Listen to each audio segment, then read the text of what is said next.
Hey, welcome back. So, I don't know, I was just thinking more about the way I ended yesterday. I like that idea of that none of us are good people. For some reason, that felt like an original thought, but I mean, it's not, of course, nothing I say is original. But it is even like a biblical thought, too, because I think Jesus said this. There is none righteous, not even one. Or maybe it's Old Testament, I forget. I'm pretty sure it's Jesus who says that.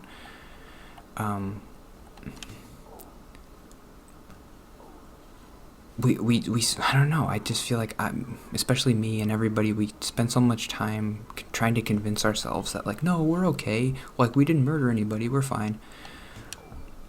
That's a big. And I understand like if you hate religion, maybe you kind of hate that concept because people use that to guilt you into stuff because it's like you're a sinner. You got to repent. You're bad. But it's helpful to me because I'm like, I know I am bad, so I don't want to try to convince myself I'm not. It doesn't feel right to do that. When I'm happy, I'm a bad person.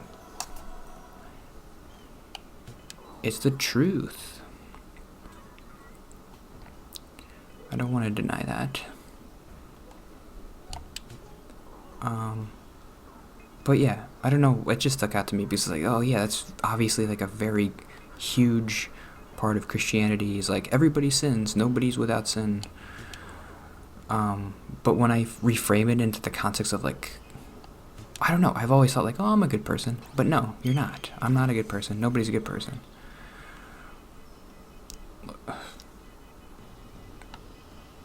We're all bad people. I am freaking keeping my hair instead of giving my blood.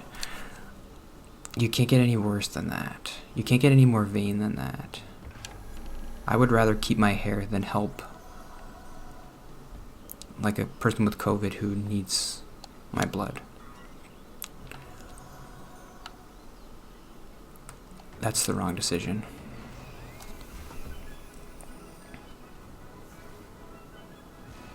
And even if I didn't make that decision,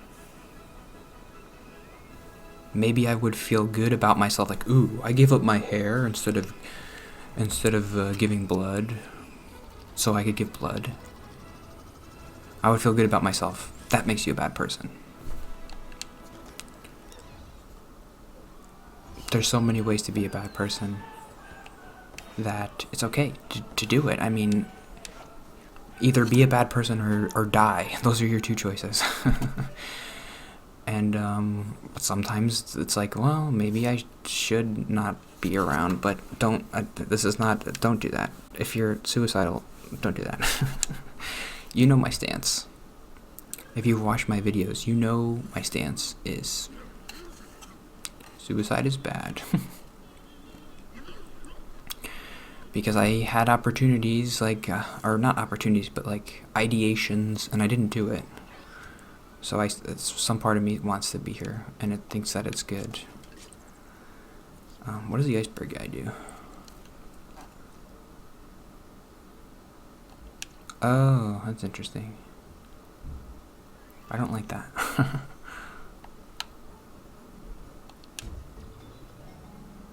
What? Oh, that's pretty cool. That's a cool effect. I actually like that. Wow, that's cool. Okay. Okay, EA. Okay, EA. That's cool. That's cool. I like that.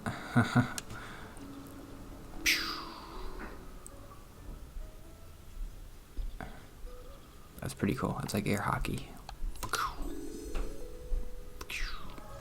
I do like that. Okay. Okay, I'm going to talk a little bit about Ukraine, but that's it. I'm gonna be the only one on the internet to talk about Ukraine.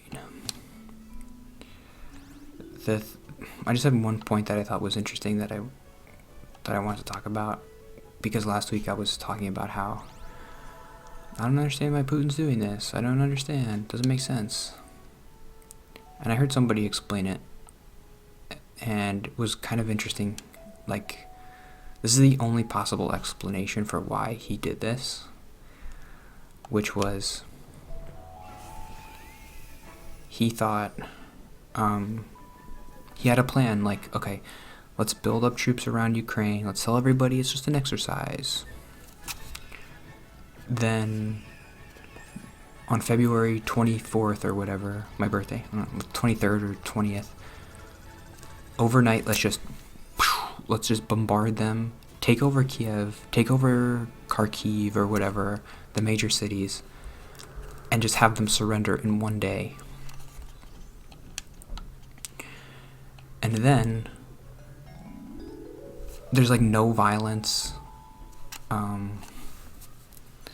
Like, he doesn't have to kill anybody really, and so nobody can really get mad at him too much. Like, they'll sanction him, but they can't really justify super harsh sanctions because he didn't really kill anybody. He just did a coup. But like, once you start killing thousands of innocent civilians, that's when it's irredeemable. But like, when you're just like doing a coup and you don't really, he thought he could get away with it and his sanctions wouldn't be that bad. But the kind of awesome thing is that the Ukrainian people fought back and they survived that initial onslaught, which I guess Putin wasn't expecting, which is pretty cool.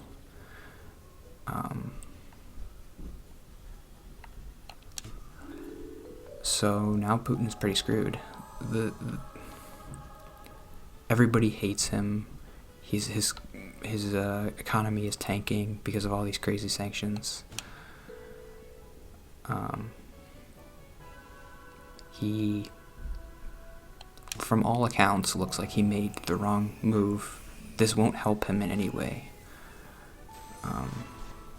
or his country, or his people, or Russia is going to be hurt by this.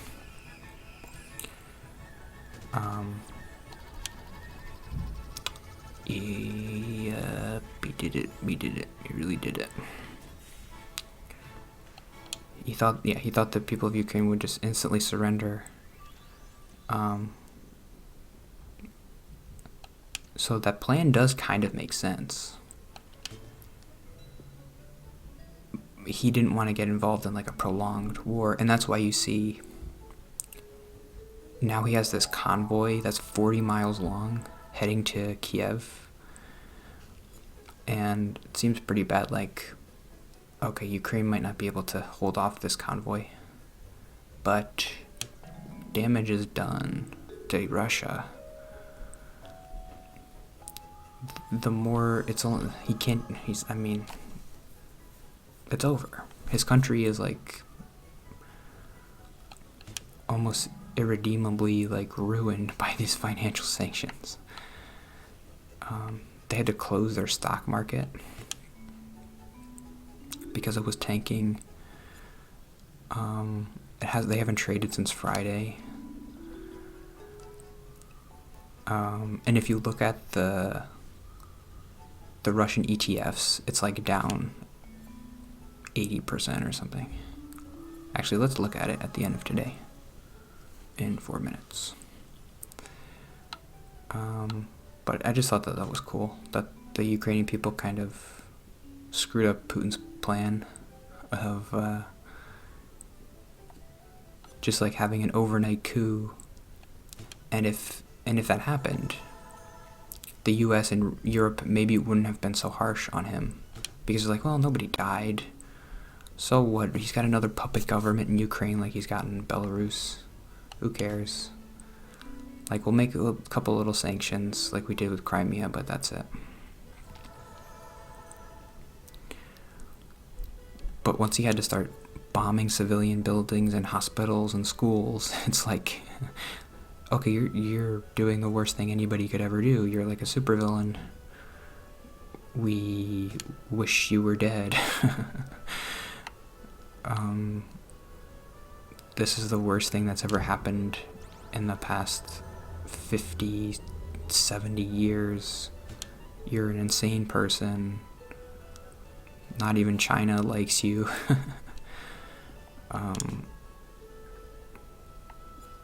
Then that's obviously a miscalculation on Putin's part, which is cool, because he's always like, oh, I'm super smart, and like, I'm KGB, like, oh.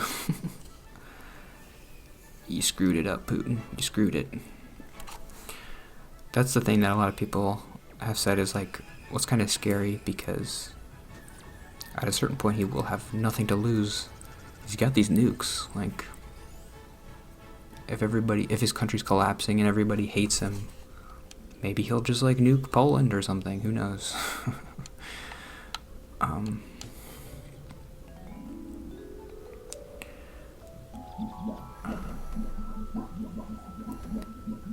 Stupid sink. That's why I don't like Stephen Colbert's show. I don't like it. It's bad. It's a bad show. Stop with the sink.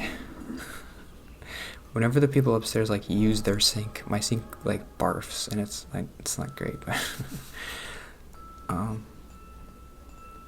On Colbert's show, he had this foreign expert or something, and he asked her like, what's the best outcome in Ukraine? And she said, well, like the dream outcome is like Putin loses and Ukraine wins, but she's like, that's not gonna happen. The best outcome is like this ends quickly, and there's like a puppet government in Ukraine, and Putin's happy with that, and he just stops. And I kind of understand that perspective, because the longer this goes, the worse the outcomes can be. Even though, like, you obviously, I'm not condoning like, or not advising Ukraine to give up, but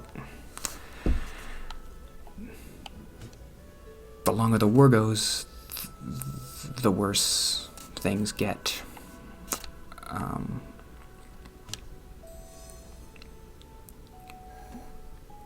And the more unstable the world gets.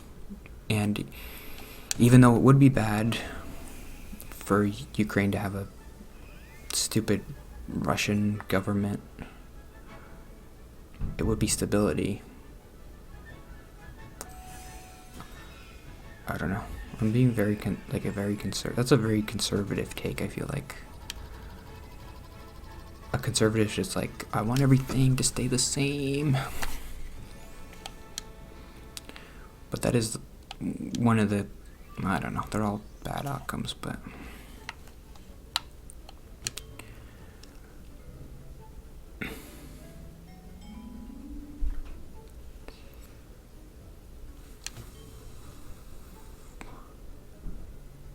yeah, it's hard because you don't want the Ukraine people to surrender, and they shouldn't, but the longer they don't surrender, the more people die, and the crazier Putin might get was just like, I just want this thing to end. I'm gonna nuke Switzerland. I don't know what. Nobody knows what he's gonna do. He's crazy. And it is a little bit like a kid who's just like out of control, and you don't want to give him what he wants, but like if he gets what he wants, we can enjoy Wendy's and not have a kid like throwing a tantrum in Wendy's. You know what I mean?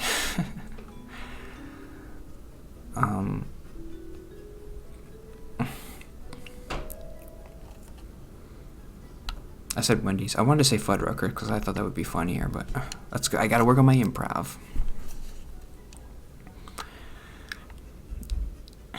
Like, you have a crazy kid yelling at Fuddruckers, and you're the family next to them, and you're like, just give the kid whatever he wants so he shuts up. Even though that you shouldn't do that, but it's like, you know, where's my chocolate cake? I want my chocolate cake. That's Putin. I'm doing my Putin. Where's my chocolate cake? I want my Ukraine. Give me my Ukraine. Okay, just give him his Ukraine. You know, it's gonna be good for this year, but next year he's gonna be like, I want my Poland. I want my Poland. Where's my Poland? Okay, give him Poland. I mean, I'm just describing Hitler, but in World War II.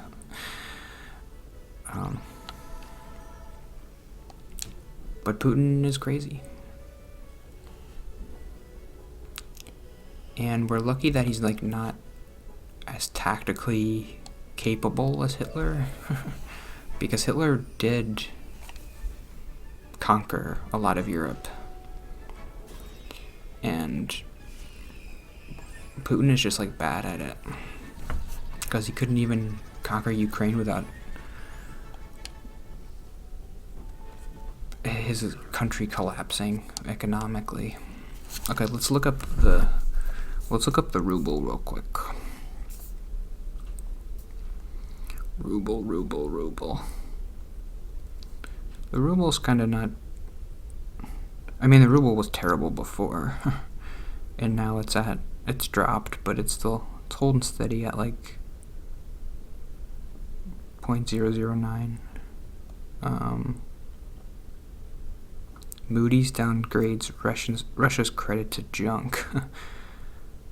How Putin tried and failed to protect the ruble from sanctions. Banks are stopping Putin from tapping a 630 billion war chest. Russia is trying to prop up the ruble, but it's not working. And now let's look at the Russian stock market, which is the Russian. I actually had a thought like maybe I should buy this Russian ETF when it's so low, but I can't do that. That's like supporting Russia. Yeah, here, look at this. Russian ETF soars as some see bargain in uninvestable market. So some people are like, this thing is so low. You gotta buy low.